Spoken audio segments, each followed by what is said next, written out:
Mark, just tell us about this device behind us. What does this do? So the device behind us is the carriage wash, and this is the fully functional carriage wash for the depot.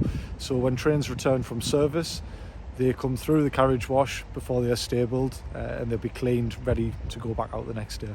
How does the machine work? Like a big car wash? Yeah, it's exactly the same principles as that. Water comes through, the big brushes start spinning, the train's cleaned and then dried off at the end on the way out. So do all trains go through here, the new and the old? Both new and old will go through the car wash, yeah, they both go through. What's the cycle for using this piece of kit?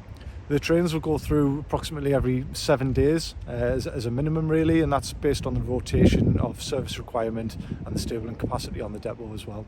And this is quite a modern new piece of kit that we've got at the new depot. It is, yeah. It's life changing really for what we need to do here. We'll train the crew to take the trains through, and it should avoid the need for doing that by hand as well.